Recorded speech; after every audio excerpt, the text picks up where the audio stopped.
Good afternoon, everyone. Welcome to the Senate Committee on Public Safety and Military Affairs. It's 1500, Advise and Consent Agenda. Today is March 5th, 2025, and we're in conference room 225. This hearing is also being streamed on the Hawaii State Senate's YouTube channel.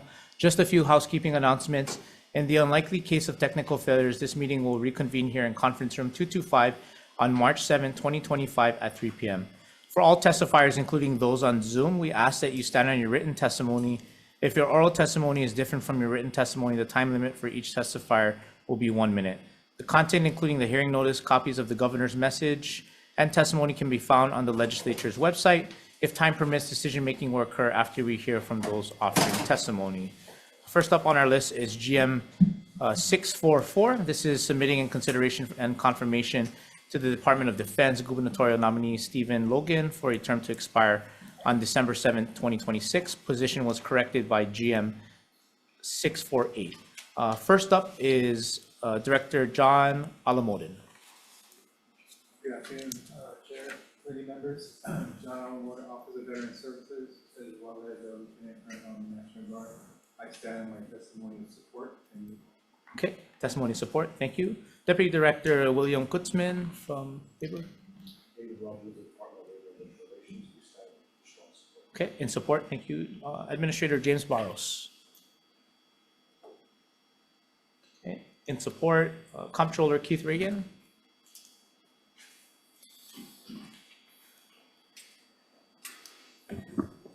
Chair, members of the committee, Keith Reagan, Comptroller for the State of Hawaii, Department of Accounting and General Services. Stand on my written testimony in support. I did also want to just add a couple of things to my testimony, and that is that Stephen Logan, General Logan, is truly a dedicated public servant. I've had the opportunity and the honor to work with him for the past few years now, and I found him to be extremely responsive, responsible, and reliable. He is truly someone that cares deeply about his community and those under his command, and for those reasons, and including my written testimony, I ask for your support of his advice and consent. Thank you. Okay, thank you, Mr. Reagan. Don Chang, DLNR Chair.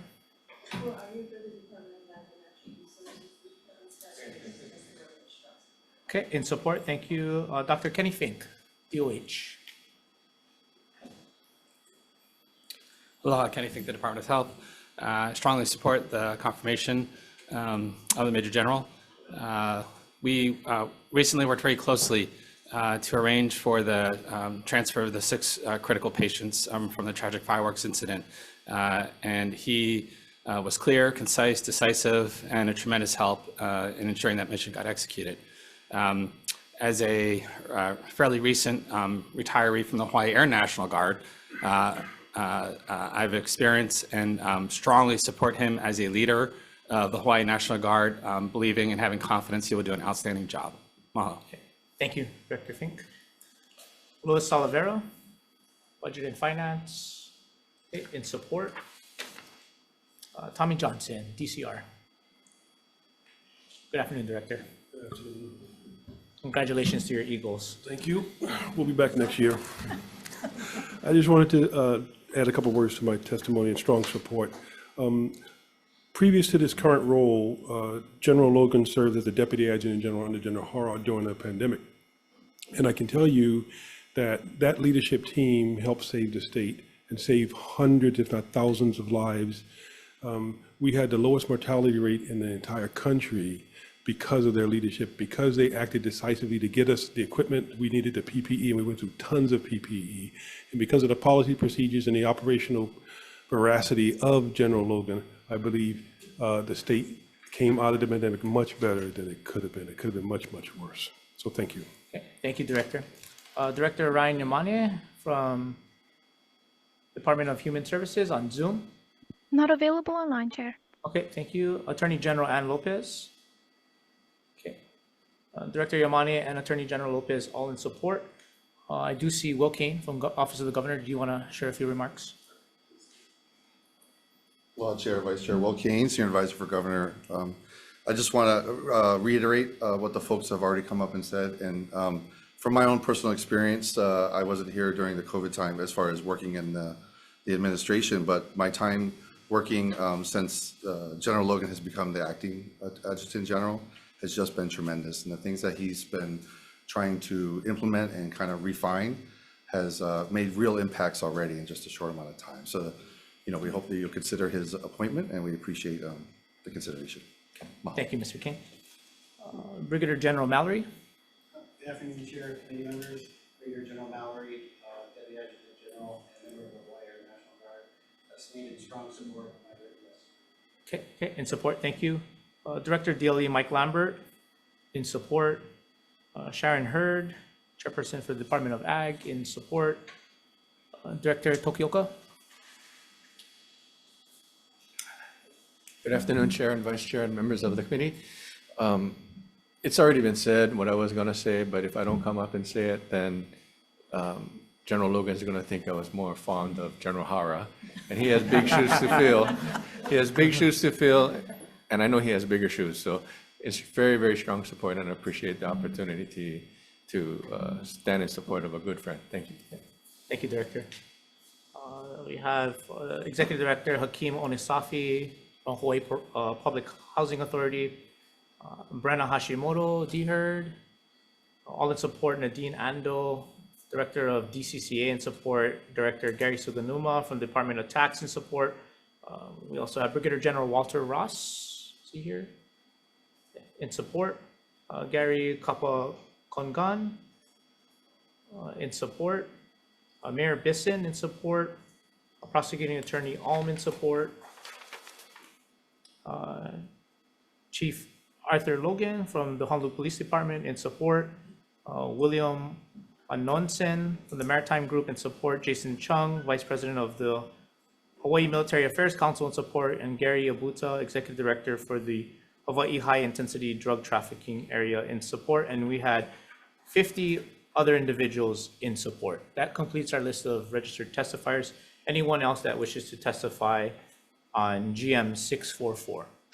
Okay, if not, the nominee, Major General Logan, aloha and welcome, and congratulations on your nomination. Aloha, Chair. Thank you very much.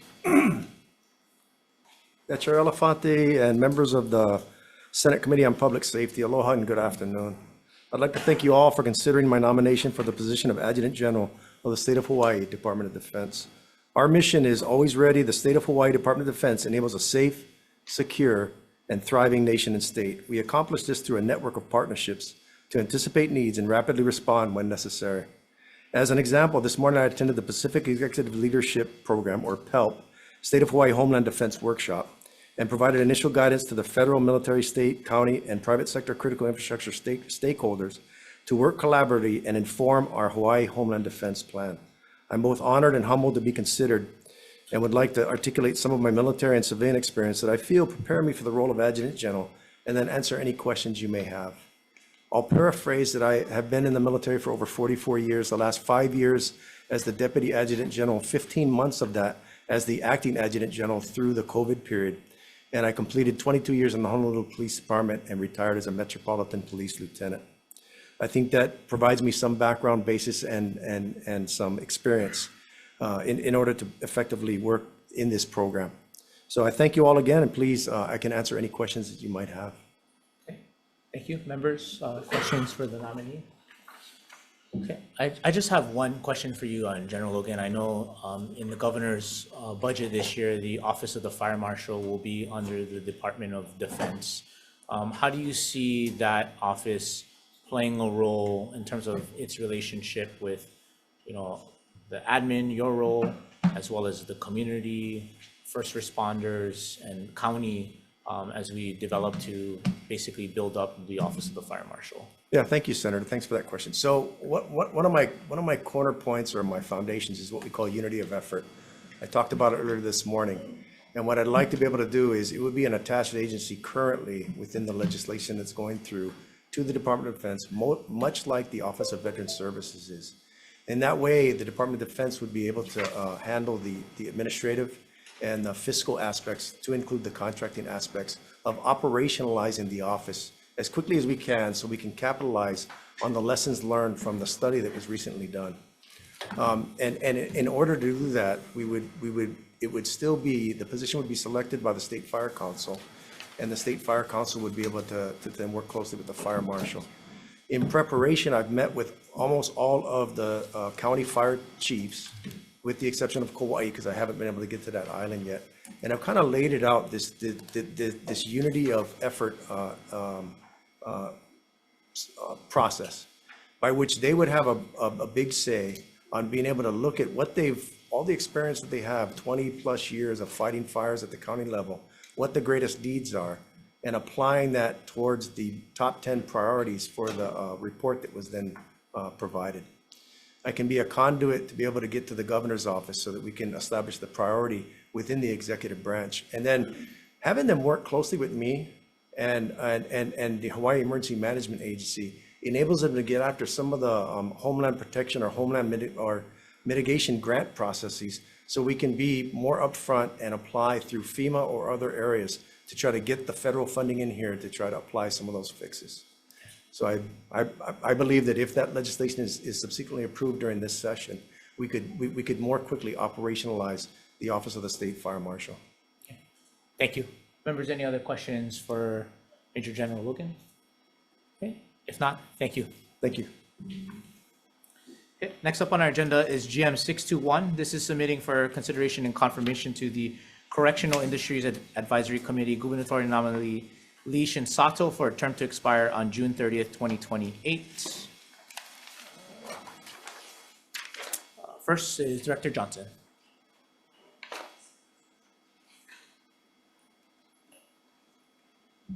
Good afternoon, Chair Elefante, Vice Chair Wakai, and members of the committee. My name is Shanti Asuda. I'm the Administrator of Hawaii Correctional Industries. We stand on our written testimony in support, but would like to add how grateful we are for these members willing to serve on our CI Advisory Committee, because they do not receive compensation for their service, and they're going to be playing a critical role in advising DCR on the feasibility of joint ventures with private sector businesses to employ incarcerated individuals. Thank you. Okay. Okay, thank you. That's our only registered testifier for this item. Is there anyone else that wishes to testify on GM 621? Okay, if not, it's my understanding that the nominee is currently not on Zoom. So members, what I'd like to do is when the nominee does come back, we will bring him on. So if we can, if there's no objections, I'll defer this to the end of the calendar of this agenda. We'll move on to our next item, which is GM 623.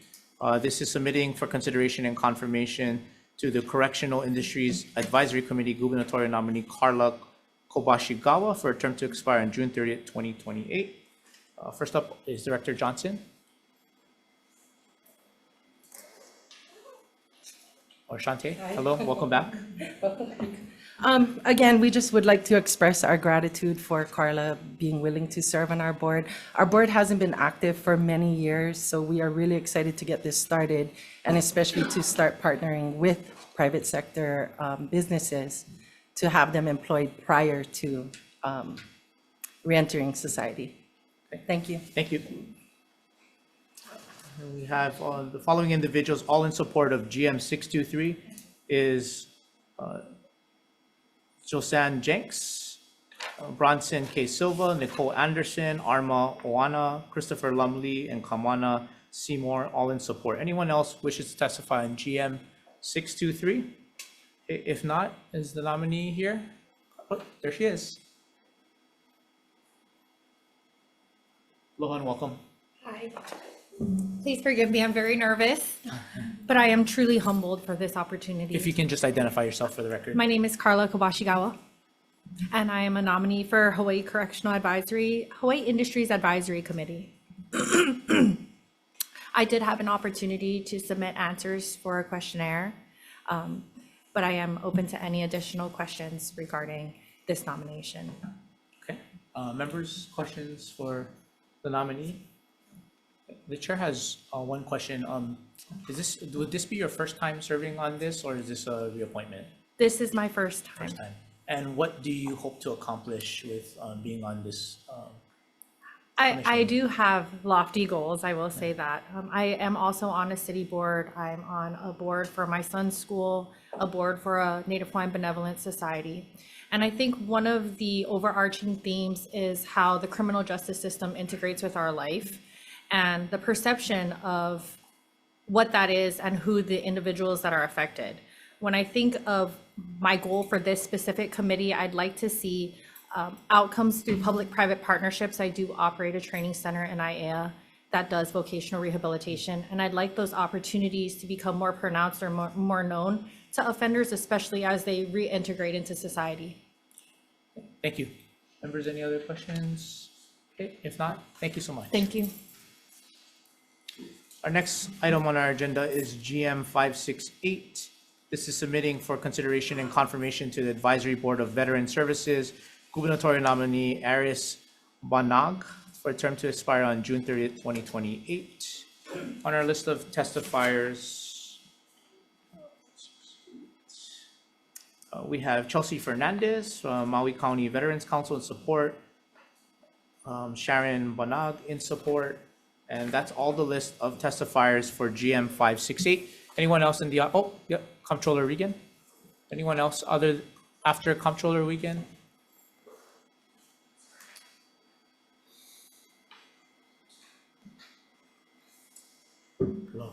Welcome back. Chair, Vice Chair, members of the committee, Keith Regan, Comptroller for the Department of Accounting and General Services.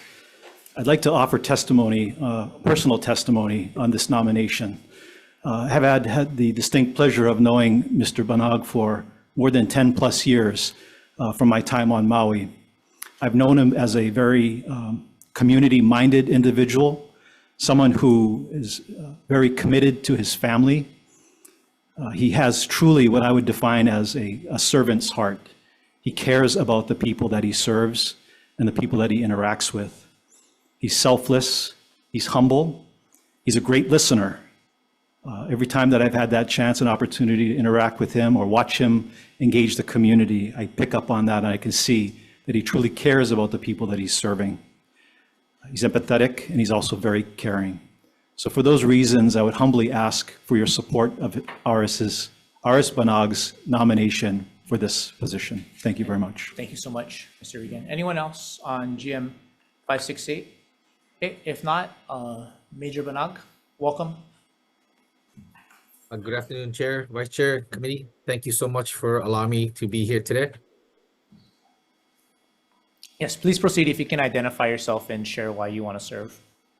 Yes, please, sir. My name is Major Aris Banag. I'm currently serving as a Director of Operations for 292nd Combat Communications Squadron here on Maui, Hawaii. The reasons why I want to serve is that I've been serving for over 30 plus years. I have a strong affinity for working with veterans itself. Prior to being in this position, I worked at University of Hawaii Maui College as a mental health therapist and also the Veterans Resource Coordinator. I created the first Veteran Service Center for Maui College, and I had that running for years, servicing veterans that were going into the post-secondary education, working with them directly, counseling them, helping them navigate through that process. So along with that, I also sit now on the board of the Maui County Veterans Council as their current vice president there. So my goal is to continue to be that middle point where we can continue to support our veterans.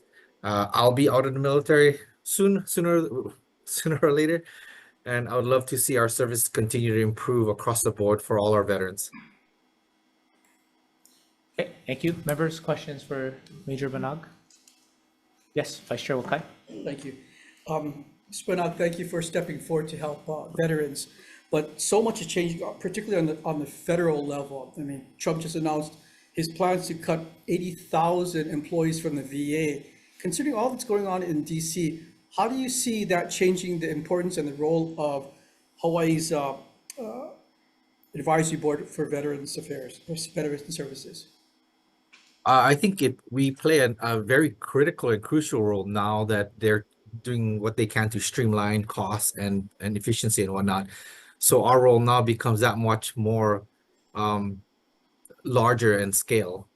We need to be the one to step forward and make drastic and address the things that maybe they're trying to stop or they're trying to curtail. We need to be able to step up and be that voice for our veterans now more so than ever.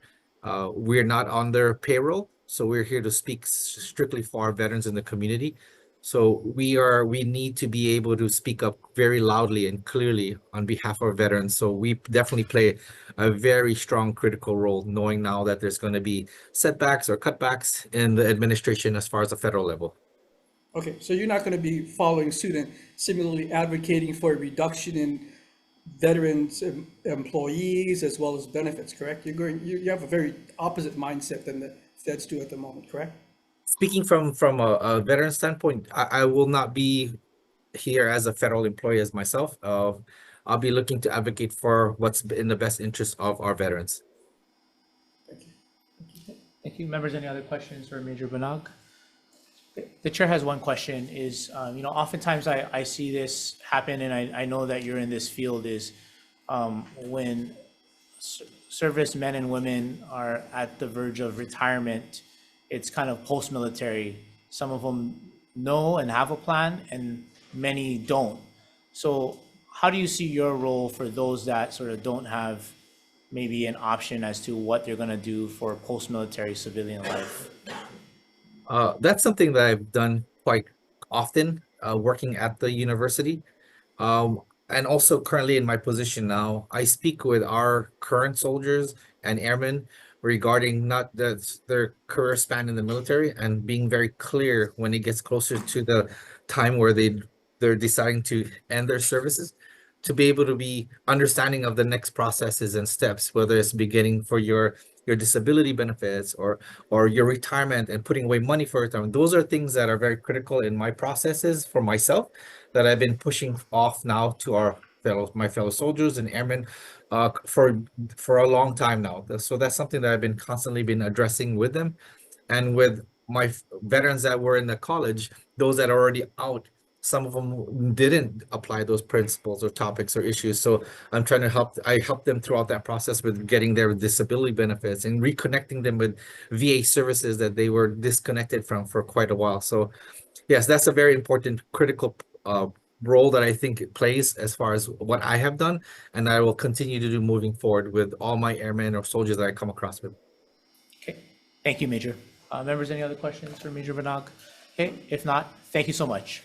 Thank you, sir. Members, we do have Lee Shinsato that is available on Zoom. I know I mentioned earlier we're going to defer him to the end of the calendar, but I'd like to take him up now and go out of order if that's okay with you. Seeing no objections, Chef Lee, welcome. And Hi. If you want to just share why you want to serve and a little bit about yourself.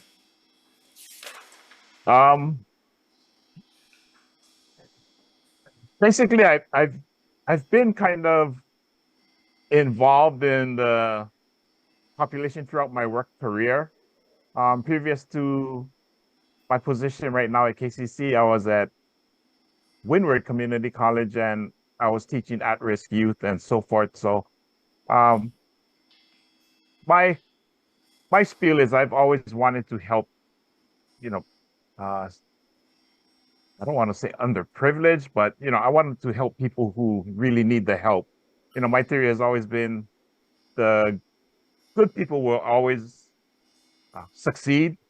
I like the population that I teach now. I believe that we can do a lot for them.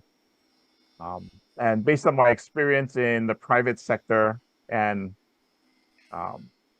teaching at KCC and at Windward Community College and also at Honolulu Community College, I feel like, I can bring in some ideas maybe from a different point of view, so to speak. So I've been doing that for probably about 20 years or so. Yeah. Okay. And if you can just identify yourself for the record, please. I'm sorry, Lee Shinsato, chef instructor at Kupiolani Community College. Okay. Yeah. Thank you. So, Okay. Members, any questions for Mr. Shinsato? Vice Chair Wakai? Thank you. Thank you, Mr. Shinsato, for being willing to step forward. I'm looking at the responses to your questionnaire. And when asked what you would bring to this body, you say, quote, thinking outside of the box with new ideas will bring excitement and attention to the current CI programs.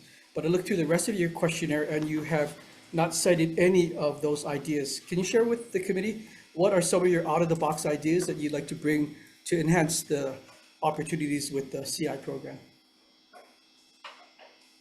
I guess I was on the previous advisory board. This is probably maybe about 5-6 years ago or so. And, they had a lot of ideas. But I think, I don't know what exactly happened, but, the majority of them just never came to fruition. My ideas are basically, thinking out of the box on one hand, but on the other hand, just thinking through common sense. Being from the culinary world, everything we do, has to be like in a certain order and has to make sense. I believe there's some things, simple things, because I work closely with the prisoners also, or inmates. We can do things, I guess maybe not necessarily as a money-making scheme, so to speak, but something that could bring in some kind of a income and rewards to the inmates at the same time. There's projects that I've done. What I mean by thinking out of the box is like simple crafts. I mean, I know previously they used to have a HCI office near the Doe Cannery, where they build office equipment or something like that, or clocks and things like that. I believe they're doing from the Big Island.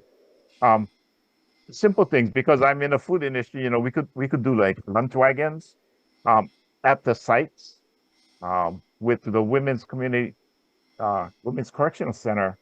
They have a great place where we could do both things, where we could bring inmates from the inside, have them, run a business, run a lunch wagon. And of course, I don't know exactly what the rules and regulations are, but I know for us at KCC, we're not supposed to compete directly with the private industry. So we're not necessarily trying to take away from them. But on the same token, we can give these inmates real life skills and how things are really actually done. I don't know if any of you have restaurant experience, but there's things that you're taught in school, and there's things that how you actually do things, So lunch wagons were one. Charity benefits, I think, we could do a lot, because a lot of these inmates, they're really hungry to give back. They know that they've done wrong, and they really want to give back to society. And, what better way than food? I mean, this is Hawaii. We all love food. So, doing homeless shelters, things of that sort. And that's just along the food lines. On the side note, I used to do, when I was at HCC teaching there, I got involved with the carpenters. So my thought and this is kind of like really thinking outside the box, but, we could actually start making ukuleles, because I make ukuleles on the side. And these are fabulous things where, some of the colleges would be able to help the prison systems. And I talked to some of the carpentry instructors at HCC, and they said, yeah, they'd be willing to come into the prisons and to help develop a program, something like that. So just things, just things to throw out that maybe we can attach it somehow to something else. Okay, thank you, Mr. Shinsato. I mean, when you're going to be put onto the board, I would hope that you would come up with clear ideas as to what you're going to do to help create workforce-ready skills for these individuals. I think you need to think through some of your ideas a little bit more, and should have been prepared to present some of those ideas with us, because it seemed like you're just kind of off the cuff thinking as I posed the question to you. But I mean, this is not on-the-job training. You should come in here to offer something to the group rather than just wait for someone to tell you what the next steps are. But I appreciate the fact that you're willing to step forward. Thank you. Well, yeah, to be honest, I had no idea what this meeting was for. I didn't even really know it was a meeting. I thought it was like an introductory thing. But you know, like I said, the last time we had the advisory board or CI, I don't know the grand scope of it. We didn't really do a whole lot, but it seems like we created some businesses before we had the customer. So things just didn't kind of pan out. So I'm not even sure what this board really wants to do and what their goals are. So I can't really, Thank you. Members, any other questions Chair. for? Yep. I just Senator have a Zakor. comment. Thank you very much for your transparency, Mr. Shinsato. And we kind of heard a little bit of a similar hesitation in the last confirmation hearing with a different candidate. So I just have really strong reservations about the makeup of this advisory board. And if there is actually clear instruction on how these candidates will be serving, what is the expectation, what is the, I don't know, what is the expectation? So, yeah, it doesn't sound like there is a very strong desire to serve on this advisory board or even to know what this advisory board is about. So it's just a general comment, nothing to you, Mr. Shinsato. I'm just wondering if the candidates that are selected are very passionate about this position. And so I just wanted to make that comment, but thank you, Chair. Thank you. Any other questions for Chef Lee? Chef, I have one question for you is, so you did mention that you were previously on Hawaii Correctional Industries before, is that correct? yes. Okay. And so how would you build relationships with the current administration in terms of sort of looking at plans to develop sort of a workforce for inmates who would be, futurely those that will be released, and, really having them integrate, like, how do you see yourself in that role to the relationship with the administration at the Department of Corrections and Rehabilitation? When you say administration, who exactly are you talking about? You're talking about the Director warden or up Johnson. to, yes. Yeah, and the wardens or whatever facilities you would be working at. Sorry if I wasn't clear. How would I develop relationships, you're saying? Yeah, do you have those relationships now? And if you I don't, have- how would you build upon that? Right now, I have working relationships where with Waiava, I don't know anybody at OCCC, but over at Waiava, So I with teach there. Warden Ornelas and the staff there. Yeah, with Sean, Yeah. and also at Women's. So with Women's, I've been there for like about 12 years or so, and of course they changed wardens, maybe like 3 times in that span. But I won't say I have a close relationship with them, but close enough where I could walk in and we could sit down and be frank about our conversations of what their direction is, because every warden has a different direction. Sure. Their goal is supposed to be the same, the inmate and their welfare of their facility, but yeah, they all operate differently and they think differently. But yeah, for those two, I have a close relationship, and for the others, I mean, I've also been, in the sales and account manager side, so being able to just pound the pavement and get in there, I mean, I have no qualms with that.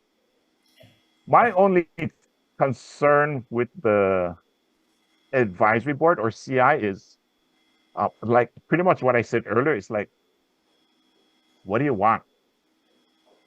We cannot be sent out there and says, okay, this is the board, make it work. Well, what do you want? What do you mean by make it work?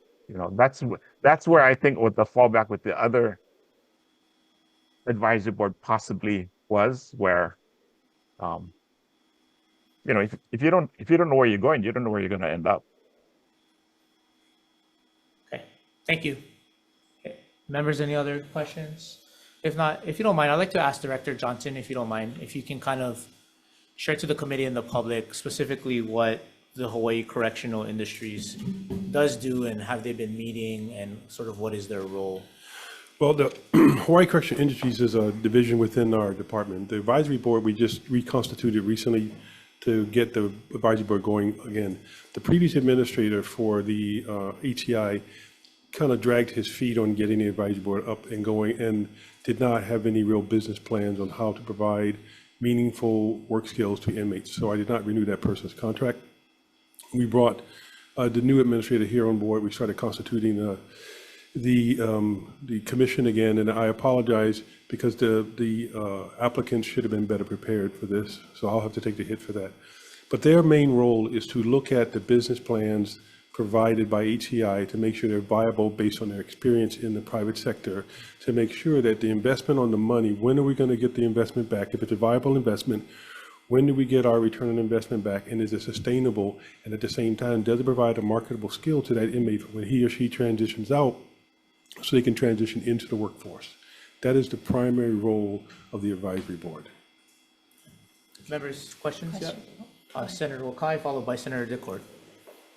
So Director Johnson, I respect the fact that you didn't vet these candidates very well, but for them to not really understand like what their role is, that's your responsibility to tell them what the expectations are. That is correct. They've had one initial meeting where I provided some brief comments on some things. Once we had them seated, we were going to have quarterly meetings with them to discuss HCI, the direction, what I see as the vision for HCI, and what our expectations of those board members are. Right. So if you know that they are not fluent in what the expectations are, how can you have submitted testimony supporting their nomination?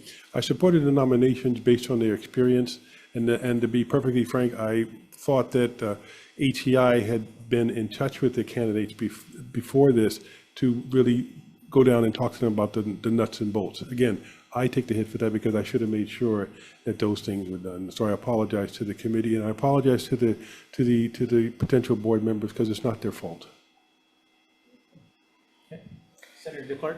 Thank you, Director. I really have to echo the Vice Chair's comments because, I mean, there is maybe a lack of knowledge, but then there's a lack of passion. And I see that on both ends. I see that they really haven't had any direction, but also I really don't think that they care if they are serving on this board or not.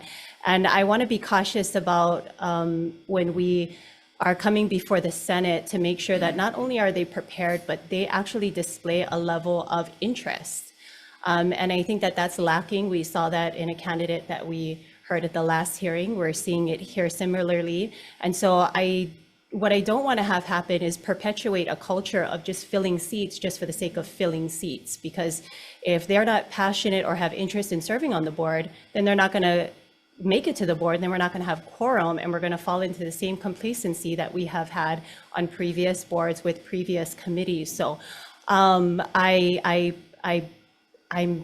frustrated that we're at this place and this is being exposed in front of the Senate. I feel like this could have been caught earlier, and that we could have been better prepared when we do come in front of the Senate to be able to have respectable candidates that are passionate and they want to. They might not know exactly what the vision is or what to expect, but there's kind of a sound of interest that we can hear from candidates that we can tell whether they want to be here or not. And so please, if you wouldn't mind, just with respect to the time of the committee and also the governor's nomination, to if you can just please do a better job in vetting these candidates, but also just really seeking out the best, because I do believe in the intent of the advisory board, and we do need it. And I do believe that there are qualified candidates out there that are not only interested, but are passionate. So I'm hoping that you can find those individuals, bring them in front of the Senate, have them be prepared with plans in place. So this way they are, not put on the hot seat and not even knowing what they're walking into. So if you wouldn't mind taking those comments and coming back better prepared. Well, and I appreciate the committee's time and honesty, and I apologize if you believe we wasted your time.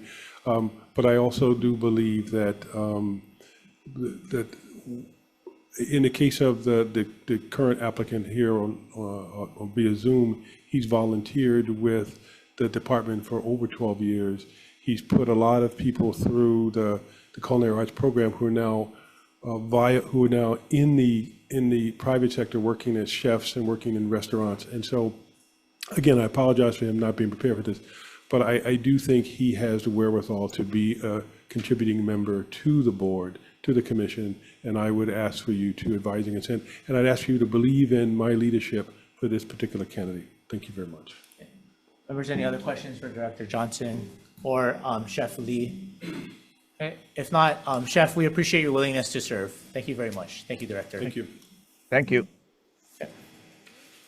Next up on our agenda is GM 569. This is submitting for consideration and confirmation to the Advisory Board of Veterans Services gubernatorial nominee Blair Suzuki for a term to expire on June 30th, 2028. For GM 569, we have Tuli Tafa. Did I say that correctly? In support. That's the only registered testifier on GM 569. Anyone else that wishes to testify on GM 569? Okay, if not, is the nominee with us? Yes. Aloha and welcome. If you can identify yourself and share why you want to serve. Yeah, thank you. Aloha, Chair. Aloha, Senators. Appreciate your time this afternoon. My name is Blair Suzuki. I am a current active serving member on the State Advisory Board of Veteran Services. I currently serve as the Vice Chair as well as the Chair of the Board's Legislative Committee. So I served my first term. I guess if this one expires in 2028, I expired in 2024 and have been, so I've been on since 2020, since the COVID kind of time period, and this would be my second term. Prior to that, I served in the U.S. Navy as a surface warfare officer for 7 years, and have been back in the public sector since 2015, and just have always been a strong veterans advocate within the veteran community, and look to continue the good work that the Office of Veteran Services has been doing and that I've witnessed on my time with the board, to kind of piggyback on what Senator Wakai was alluding to in a previous colleague for the board. I think this is going to be a very, uncertain time with what we're seeing with veteran services and what that's going to look like. And I think it's very important that the State Advisory Board is understanding of what the state's priorities are, where the state can step up and fill any sort of gap, because it's going to be kind of tough times, and the biggest thing we want to ensure is that it doesn't affect our veterans, and especially those veterans that are in the margins and the most vulnerable in our society, those struggling with workforce housing, those struggling with job placement, those struggling with PTSD. Where can the state step up and provide those wraparound services, or how do we as the advisory board make sure that those services are clear to veterans, to make sure there's no big lapse in services and support to our veteran community. I'll stop there, and I submitted my questionnaire. If anyone has any questions, I'm happy to answer them. Thank you. Okay, thank you, Mr. Suzuki. Members, questions?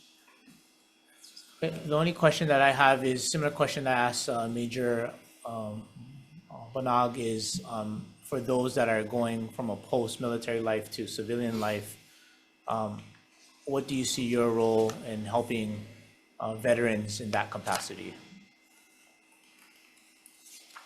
Thank you, Senator. That's one of the areas in veterans advocacy that I'm most passionate about.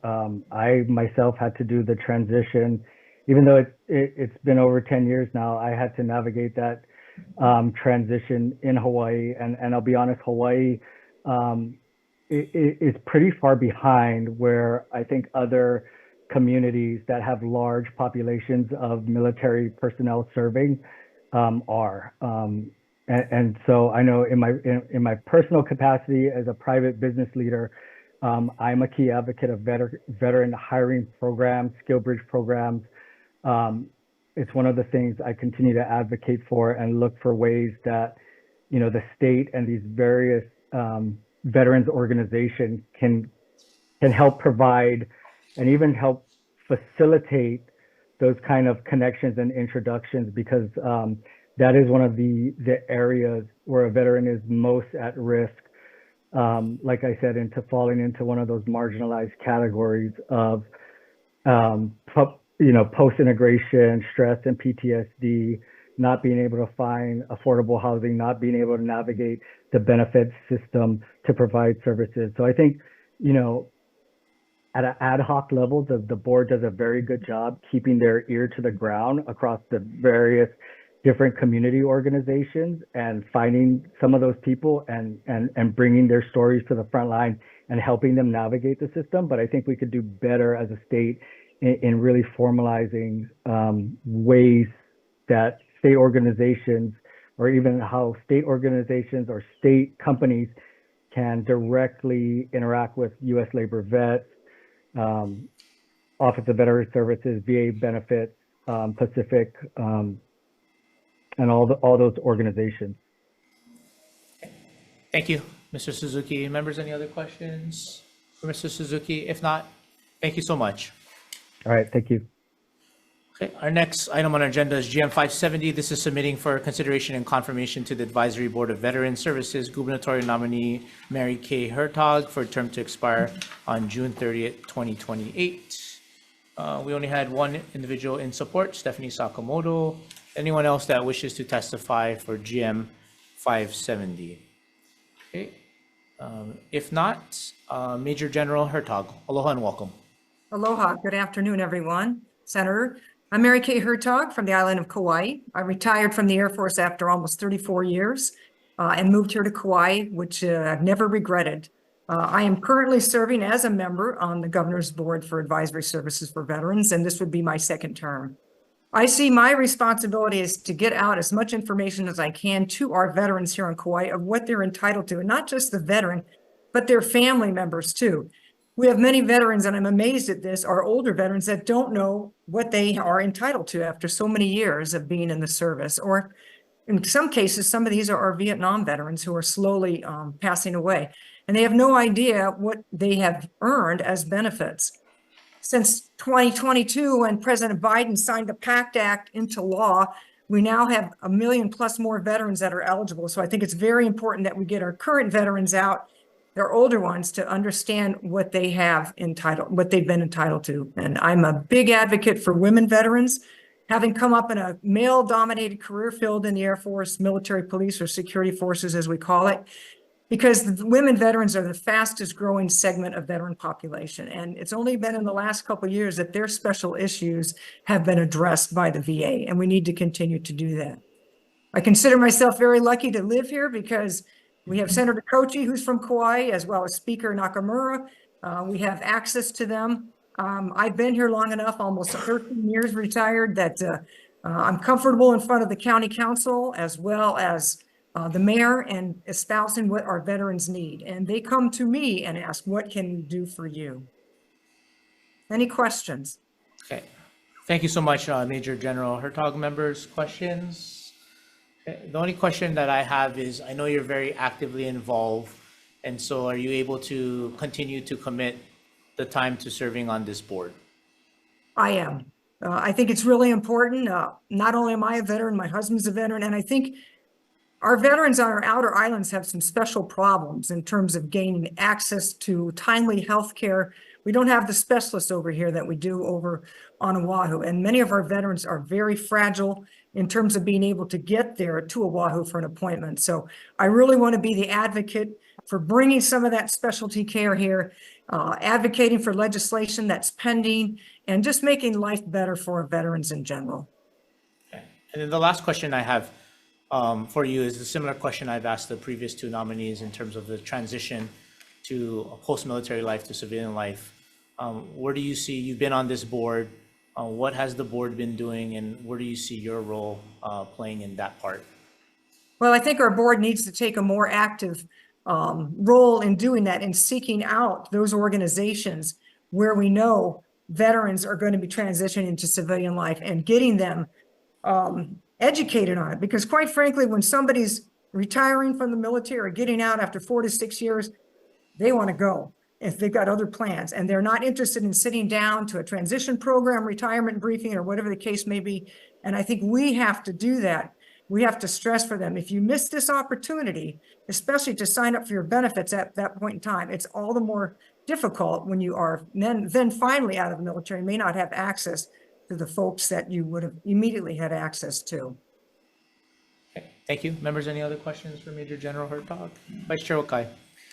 General Hertzog, I love your exuberance. You can feel it over the screen. And I was reading your responses, and kudos to you about what you did on Kauai for the disabled veterans for their property tax exemption. Is that something you're going to be pursuing for other veterans on the other islands? Absolutely. You know, I have to give credit to the chair of our county council. He is an Air Force veteran, and he and a couple of the council members asked me to come in when they came up with this idea and present testimony at the county council, which I was happy to do so. And then he asked me to come back in and say, what else can we do for our veterans? And I sat down for over an hour, and we he drafted basically a resolution and set it up to Senator Kochi. And that was just last week. So yeah, we'd like to see a lot more benefits coming the way of our veterans, especially our disabled veterans that are quite elderly. And we will continue to do that. And if our board now is looking at that as well. We are all in lockstep and trying to get this legislation passed. So, you know, we'll be coming to many of you to get your advocacy to support all of this. Thank you. Thank you for your past service and your future service. You're welcome. Members? Okay. If not, thank you so much, Major General. Thank you. Our next item on agenda is GM 619. This is submitting for consideration and confirmation to the Hawaii Paroling Authority gubernatorial nominee Jennifer Merkel for a term to expire on June 30th, 2028. First up on our list, Director Johnson, followed by, yep, in support, Interim Chair for the Hawaii Paroling Authority, Mr. DeMello. I stand on my written testimony in support. Okay, in support, thank you. Corey Renke. Stand on my written testimony in support. Okay, in support from the Administrator for the Hawaii Paroling Authority. We also have Alan Orosaki in support, Alfonso Valdez in support, Thomas Brady in support from the Prosecuting Attorney's Office, Fred Huon, let's see him here, Estella Dare, and Linda Rich, all in support. Is there anyone else that wishes to testify on GM 619? Okay, if not, the nominee. Aloha and welcome. And thank you so much for being with us today. Thank you for having me. Yes, please proceed. Okay. My name is Jennifer Merkel, and I'm here today because I applied for the position of the Hawaii Paroling Authority after it was brought to my attention by a dear friend who I've worked with for many years. Prior to that, it really wasn't on my radar. But when I read the position description and I looked into what the Hawaii Paroling Authority's objectives were, both in the description of the duties that you'd be responsible for and also reading the enacting statutes, I thought, wow, my whole career, 30 years, has prepared me for this. As an undergraduate student, I actually did research in the Florida prison industry system. I then went to law school and obtained a position with Federal Prison Industries, and I worked there 30 hours a week every year until I graduated from law school. I was accepted into the honors program and was sent directly to the U.S. Penitentiary in Atlanta, Georgia, where I started my federal law enforcement career. And I worked with them for over 25 years. I was a prosecutor prior to that. I have now, since I retired several years ago, I've engaged as a consultant, as well as assisted defendants in representation in sentencing, as well as in terms of advocacy against the prisons. I also was partner in a business that I'm now shutting down. I have 2 other partners, but it's gotten complex. But for 3 years, we have gone in and we've evaluated correctional correctional programs, offered ideas for money saving and program enhancement. So I am also a professor. I have taught for over 20 years at various institutions. The last 3, I have been full-time with Hawaii Pacific University. And in that capacity, I think I have also demonstrated my commitment to criminal justice. I've done some programs. I don't know if Senator Rhodes knows, but I did a program about every 2 years. We're able to do the public side of it. It takes about 2 years to ramp up. But we did a fairly large 7 roundtable event with the city and county, as well as state authorities and representatives, including Tom Brady, on crime in the Chinatown downtown neighborhood. And it ended up being a symposium really on mental health and homelessness and how to address the underlying problems that then contribute to crime and the experiences of the public. And as a part of that, we ended up working with the city and county on the mobile needle distribution, actually being a little more mobile, because it had actually kind of become stationary, and it was a burdening a certain aspect of the community. There were other benefits too. We were able to heal and repair some relationships, and so just from my perspective, I would say to you that when I applied for this, it was because of all those things. It was because of that commitment. Having now done it for 8 months, actually, I believe that my calling still exists, but for very different reasons. And to go to Senator Dakota's concerns, that inspired me to write a 9-page single-spaced letter to my chair and my fellow board members, expressing recommendations and concerns that I have and pathways forward in the chance that you don't confirm me here today. So I am passionate about this work. I'm well-versed. I've seen all sides of it. I understand, and as a law enforcement officer, I'm very much aware of the need for public safety, but I think the evidence bears out the public is most safe when we provide meaningful connections as early as possible, whether it's at youthful offenders or at the level of parole, that enable and support these individuals to make appropriate decisions, and when they don't, to prevent them from spiraling out and guide them in making decisions that will lead them to live less criminal lives, if not non-criminal lives. And so for those reasons, I am here today. Sorry if I went on too long. Thank you so much, Ms. Merkel. Thank you. Members, questions for Ms. Merkel? No? Okay. Okay, No questions? thank you. Yep, thank you.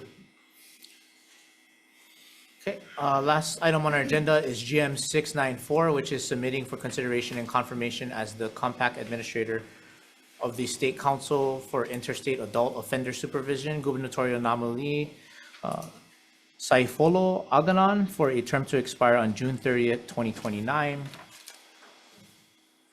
For the list of registered testifiers, Deputy Chief Court Administrator Dwight Sakai. Good afternoon, Chair Elefante, Vice Chair Wakai, members of the committee. Judiciary strongly stands on its written testimony in support of Mr. Aganon. Okay, thank you so much. Stacy Luke, Interim Commissioner for the Hawaii Interstate Compact Office. Good afternoon, Chair, Vice Chair, members of the committee. I stand in strong support of Saifolo Aganon as the Compact Administrator. I do want to propose an amendment to remove the term limit, because a Compact Administrator doesn't have a term limit according to the HRS 353D. Okay, thank you. Okay, in support with a comment. Thank you.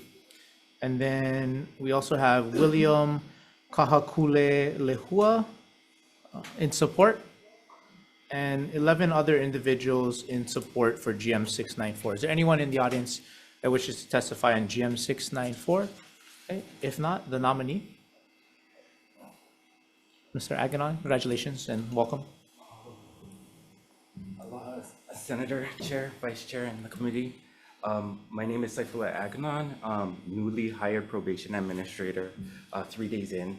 So I'm very humbled for the nomination for the compact administrator. I hope to serve and continue to ensure community and victim safety and offender accountability. I would like, some of the goals that I have is to continue to review and revise some of the terms and the rules as it applies to adult offender movement throughout the state due to just nomenclature, language, updating those types of things. I think we're moving away from the offender to client and all of those things. So I think the rules should reflect the more client-centered focus of the population that we serve. Thank you. Okay, members, any questions for the nominee? The only question that I have is, can you, kind of for the committee and the public, explain your role and describe about supervision of those that are unsupervised? Like, how does that work in our state, and what does your role play for that? Sure. As the compact administrator, I will be responsible for both probation and parolees that are seeking to move across state lines. All 50 states, including Puerto Rico and the Virgin Islands, is a part of this compact throughout the United States to ensure the safety primarily of victims, and then also the accountability and watchful movement and supervision and the procurement of services for these individuals that travel through states. So we will get people from out of state that we supervise in ensuring that they get the services needed in order for their rehabilitation, and also if clients are referred out to another state for any other reason, depending on if they have more support in another state or if they're from that state, then we ensure that the movement of these individuals are closely monitored so that we don't have offenders showing up. I mean, this compact was formed because a woman died because an offender was in a state that was not known. So this created this whole movement of offender accountability across the 50 states. I hope that answers your question. It does. Okay. Yeah. Thank you for explaining that. Any follow-up questions to that, members? Yeah, Senator Wakai? Sorry, forgive me, I'm not really familiar with this compact. Could you just give me an idea, like, what's the net number of people that go abroad, I mean, to the mainland or elsewhere, and how many do we get from wherever they come from? Currently, glad you asked, I just printed out the number today, but it's almost even. So we have a total of 333 individuals, about approximately 148 are across in various states, and then we have about 125 right now. I'm not sure of the math that will add up to that, but we also have probation and parolees, so two different systems, right? So people on probation and then people on parole. So coming out of prison or coming out of the county jails. And then when the people are coming into Hawaii, do you find that we have the services that they need here, and vice versa? Do the other states offer the similar services that we have? Are we deficient or exceeding other states in terms of services provided? So there's caveats in different jurisdictions. They have different rules and regulations on supervision or their requirements. So I don't know the full specifics, but what my experience has been is that sometimes we cannot fulfill some of the terms and conditions of a sending state, and neither other states can fulfill some of the terms and conditions that probation has or parole has. So we'll come up with innovative ways to address those things, like adding maybe mental health services or other things like that in to supplement their rehabilitation or even substance abuse treatment. Interesting. Thanks. Thank you. Any other questions, members? Okay, if not, and I just want to say thank you so much on short notice for completing the list of questions the committee had for you. He had less time than the other nominees to complete it because we just got in, we're able to put your nomination on this agenda. So thank you for your flexibility. Awesome. Yep. Thank you. Okay, with that, members, I'm ready to roll into decision making.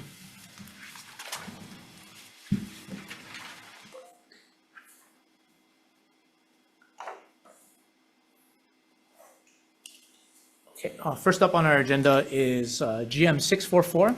This is submitting for consideration and confirmation to the Department of Defense gubernatorial nominee Stephen Logan for a term to expire on December 7, 2026. This position was corrected by GM 648. Recommendation of the chair is to advise and consent. Any further discussion? Okay, if not, Senator Wakai, chair votes aye. I vote yes. Senator Fukunaga. Aye. Senator Rhodes. Aye. Senator Decort. Aye. Chair, your recommendation is adopted. Thank you so much. Congratulations.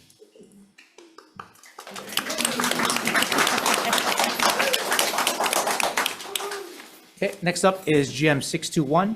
This is submitting for consideration and confirmation Correctional Industries Advisory Committee gubernatorial nominee Lee Shinsato for a term to expire on June 30th, 2028. And members, for clarification, we did inform all the nominees of the process and explain to them. So I do appreciate Director Johnson's comments that he did make to the committee. Chair is going to recommend advise and consent on this nomination. Any further discussion? Okay, if not, Senator Wakai. Chair Elefante. Aye. I vote with reservations. Senator Fukunaga. Aye. Senator Rhodes. Aye. Senator Decort. No.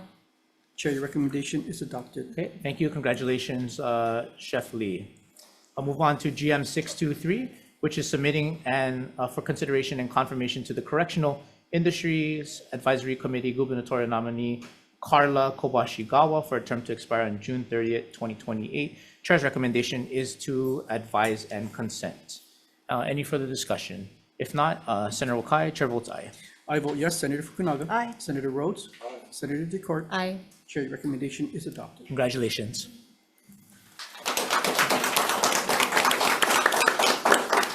Okay, next up is GM 568. This is submitting for consideration and confirmation to the Advisory Board on Veteran Services gubernatorial nominee Aris Banag for a term to expire on June 30th, 2028. Recommendation is to advise and consent. Any discussion? If not, Senator Wakai, Chair votes aye.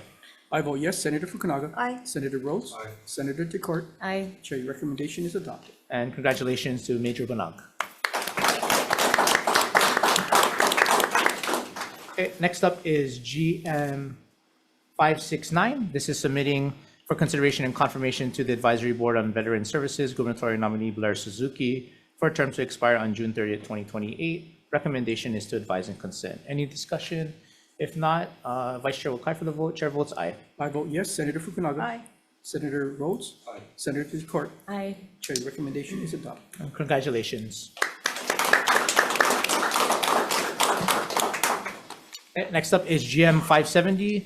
This is submitting for consideration and confirmation to the Advisory Board on Veteran Services gubernatorial nominee Mary Kay Hertog for a term to expire on June 30th, 2028. Chair's recommendation is to advise and consent. Any discussion?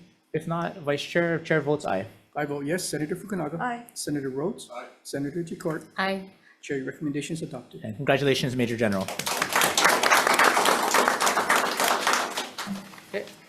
Next up is GM 619. This is submitting for consideration and confirmation to the Hawai'i Paroling Authority gubernatorial nominee Jennifer Merkel for a term to expire on June 30th, 2028. Recommendation is to advise and consent. Any discussion? Okay. If not, Senator Wakai, Chair votes aye. I vote yes. Senator Fukunaga. Aye. Senator Rhodes. Aye. Senator Decort. Aye. Chair, your recommendation is adopted. Thank you so much. Congratulations. And last on our agenda is GM 694. This is submitting for consideration and confirmation as the compact administrator of the State Council for Interstate Adult Offender Supervision gubernatorial nominee Safalo Aganon for a term to expire on June 30th, 2029. Just one comment on that comment that was made. We'll check with the governor's office in terms of the term of expiration on that and work through that. With that being said, a chair's recommendation is to advise and consent. Any further discussion? If not, Senator Wakai, Chair votes aye. I vote yes. Senator Fukunaga. Aye. Senator Rhodes. Aye. Senator Decort. Aye. Chair, your recommendation is adopted. Thank you so much. Congratulations. This concludes our business for today. We're adjourned.